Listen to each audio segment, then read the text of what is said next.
Hello दोस्तों, the civil academy में एक बार फिर आप सभी का स्वागत है। मैं हूं अमरेंद्र कुमार।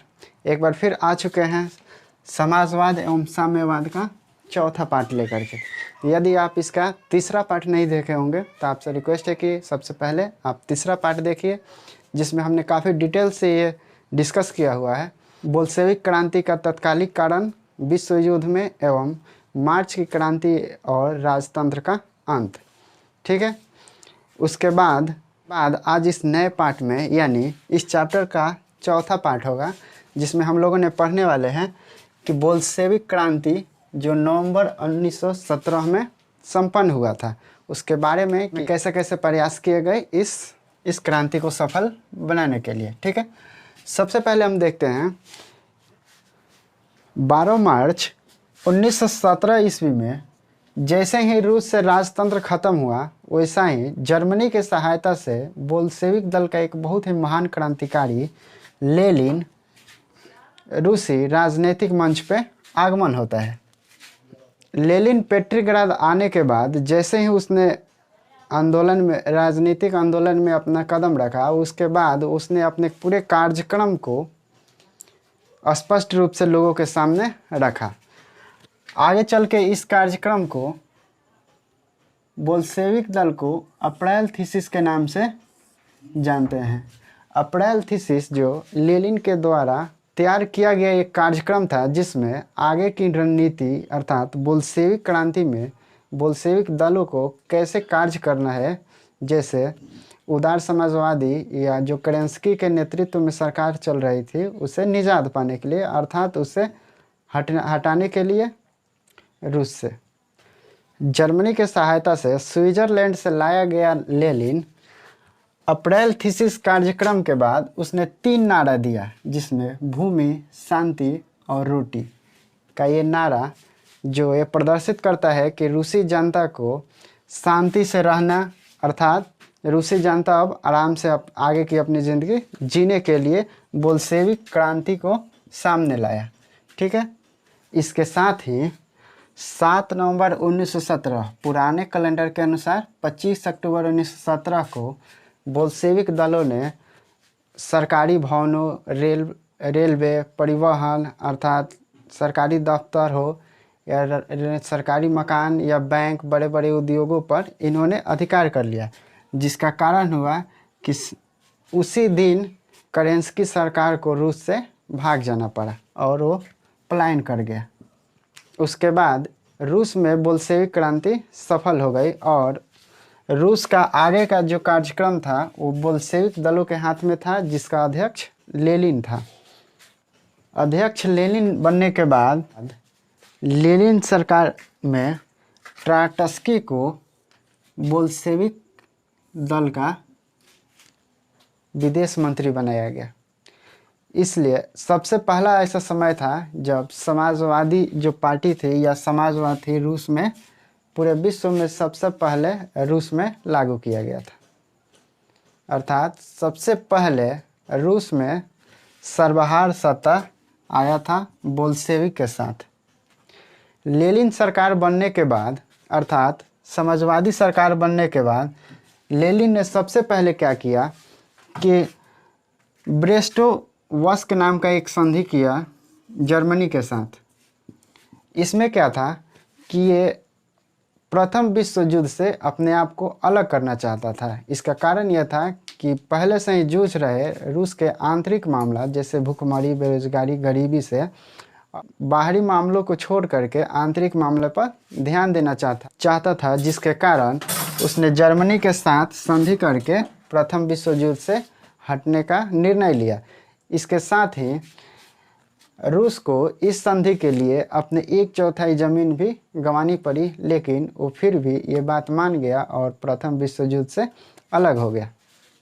लेनिन का सरकार बनने के बाद वो पूरी तरह से अपने बाहरी मामलों को छोड़ करके आंतरिक मामलों पे ध्यान देना चाहती थी, लेकिन उसके आंतरिक मामले इतना ज़्यादा बढ़ चुका था कि अपने आप में वो एक गृह युद्ध का रूप ले लिया था। लेकिन फिर भी वो अपना आंतरिक मामला दबाना चाहती थी।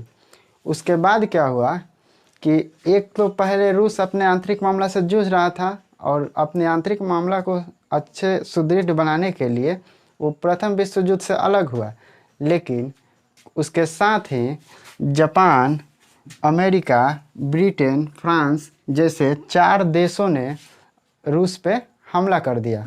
और लेकिन लेनिन ने सभी हमलावरों का साहसपूर्वक उसका सामना किया और ट्रास्टटी के नेतृत्व में रूस में एक लाल सेना का गठन किया गया था, जिसका खासियत या जिसका केवल काम था विदेशी घटनाओं को संभालना। और ये लाल सेना इतना प्रभावकारी बना कि अमेरिका, जापान, ब्रिटेन और फ्रांस जैसे देशों के आक्रमण के बाद भी इसके बाहरी कोई क्षति नहीं हुआ, अर्थात आंतरिक क्षति भी किसी भी तरह से नहीं हुआ। और इन सभी हमलावरों को मुंहतोड़ जवाब दे करके रूस एक बार फिर विजय प्राप्त कर लिया। विदेशी घटनाओं को संभालने के बाद अब बारी थी रूस की आंतरिक समस्याओं को संभालना। ठीक है, उसके लिए एक चेका नाम करके गुप्त दल बनाया गया, जो पुलिस गुप्त दल संगठन का था। इसमें क्या था कि छापामार करके रूस के अंदर जो भी विद्रोही होते थे उनको पकड़ लिया जाता था और उनको जेल की या जो भी उनको सज़ा देना होता था दिया जाता था, जिसके कारण धीरे धीरे रूस में आंतरिक मामला भी समाप्त होने लगा, अर्थात आंतरिक और बाहरी दोनों मामलों में संतुलन बन गया। इस तरीक़ा से लेनिन अपने विद्रोहों को दबाने में सफल साबित हुआ। उसके बाद लेनिन ने 1918 में विश्व के सबसे शक्तिशाली केंद्र स्थापित किया और उसके साथ ही 1918 में विश्व का पहला समाजवादी स्थापित करने वाला देश रूस बना। समाजवादी का अर्थ यहाँ पे एक बार फिर से आप सभी को बताना चाहता हूँ, शोषण मुक्त समाज, अर्थात इसमें सर्वहार सत्ता हो, जिसमें कृषक या मजदूर वर्ग या श्रमिक वर्ग सभी की भागीदारी बराबर हो और उतना ही हो जितना एक बड़े आदमी जैसे पूंजीपति या उद्योगपति या कुलीन हो, सामंत का हो, उतना ही एक मजदूर या श्रमिक का भी हो। ठीक है, वैसा जो शासन था रूस लागू करने वाला सबसे पहला देश था। कैसा? समाजवादी। ठीक है, समाजवादी शासन लागू करने के बाद रूस ने अपना नया संविधान बनाया और नया संविधान में नए कानून और नए तौर तरीके उसने डाले, जिसमें श्रमिक वर्ग या मजदूर वर्ग को काफ़ी मदद मिली। ठीक है, उसके बाद रूस द्वारा नए संविधान बनाने के बाद रूस का नाम बदल करके सोवियत गणराज्यों का समूह रख दिया गया, जिसको USSR भी बोलते हैं।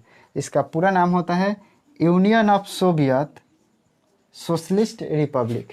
ठीक है, इसमें सोवियत का मतलब था कि राजनीतिक संगठन के सबसे निचले स्तर को सोवियत बोला जाता था। उसके सदस्य को मिला करके एक केंद्रीय शक्ति बनती थी, जिसका अध्यक्ष लेनिन था।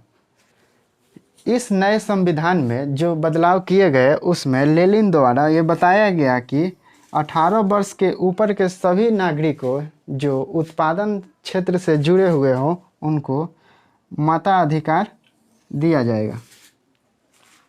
और उसके साथ ही रूस के बैंकों, बड़े बड़े उद्योगों, जल, परिवहन, रेलवे को राष्ट्रीयकरण किया गया। राष्ट्रीयकरण का अर्थ होता है कि लेनिन सरकार या समाजवादी सरकार के पहले ये सभी चीज़ें, जिसमें बैंक, बड़े बड़े उद्योग, जल, परिवहन, रेलवे जो थे, ये पूंजीपतियों के हाथ में थे, अर्थात पूंजीवादी उसको चलाते थे।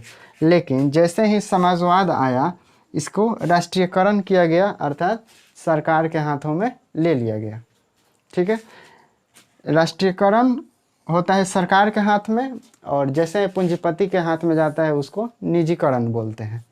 ठीक है, इतना कुछ नए बदलाव होने के बाद बोल्शेविक दल अपना भी नाम बदल करके साम्यवादी दल रख दिया। ठीक है, अर्थात बोल्शेविक दल का नाम बदल करके साम्यवादी दल हो गया। जो हम लोग इस चैप्टर में सीखे हैं कि साम्यवादी जो है और समाजवादी है, दोनों में कोई अंतर नहीं है, दोनों का लक्ष्य होता है किसान मुक्त समाज बनाना, लेकिन थोड़ा सा अंतर होता है जो हमने बताया था कि साम्यवादी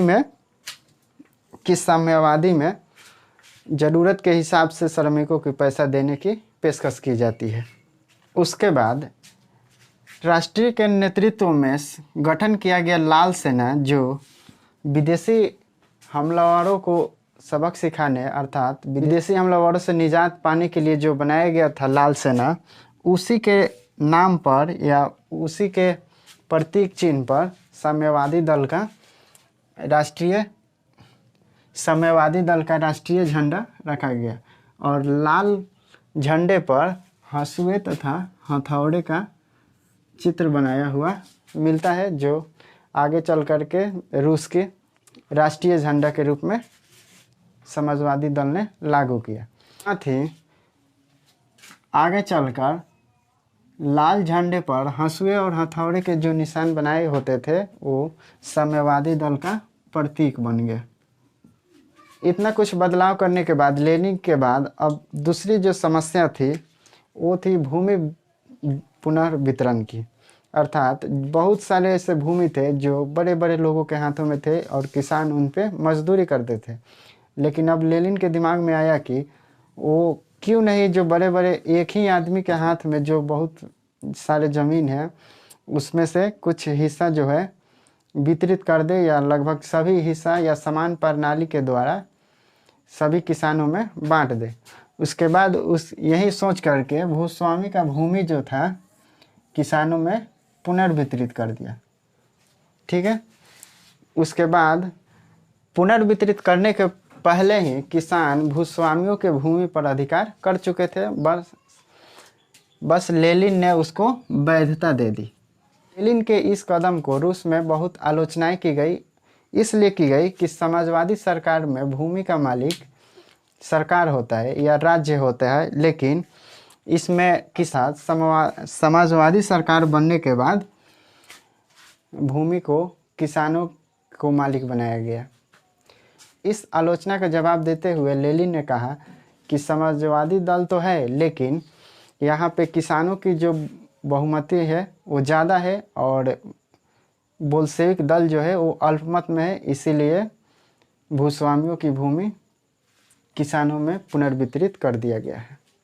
उसके बाद लेनिन ने उत्पादन समस्या को रोकने हेतु या उसे तेज करने के लिए युद्धरत साम्यवाद नाम करके एक कानून को लागू किया, जिसका उद्देश्य था कि जहाँ भी उत्पादन क्षेत्र में कमी हो रही है या उस पर नियंत्रित करना। ठीक है, अर्थात उस पर पूरी तरीके से सरकार का हस्तक्षेप हो और सरकार अपने मर्जी से ही उसको आयात या निर्यात कर सके। इस नियम के साथ ही फैक्ट्री में उत्पादन क्षेत्र को नियंत्रित किया गया। के साथ ही फैक्ट्री में आंदोलन करने पर श्रमिकों की जो हड़ताल होती थी उस पर कड़ाई से प्रतिबंध लगाया गया और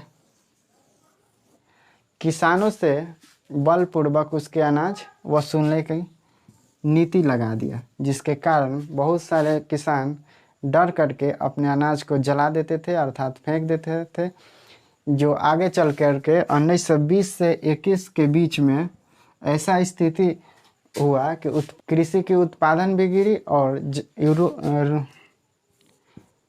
रूस में बहुत ऐसे जगह जहां भूखमरी के कगार पर लोगों को जाना पड़ा। उसके बाद लेनिन को लगा कि उनके द्वारा बनाई गई नीति में कुछ बदलाव करना बेहद ज़रूरी है। उसी को देखते हुए लेनिन ने अपनी नीति का संशोधन किया, जिस पे परिणाम स्वरूप उनका नाम दिया नई आर्थिक नीति, जो पहले से कुछ अलग थी, जिसको NEP भी बोलते हैं, न्यू इकोनॉमिक पॉलिसी। ठीक है दोस्तों, आज इस पार्ट में इतना ही था और आगे लेनिन की जो नई नीति आई अर्थात नई आर्थिक नीति आई उसमें क्या बदलाव किए गए, उसका क्या परिणाम हुआ, उससे क्या फ़ायदा हुआ, वो पढ़ेंगे इसी चैप्टर के अगले पार्ट में। ठीक है, मिलते हैं इसके अगले पार्ट में।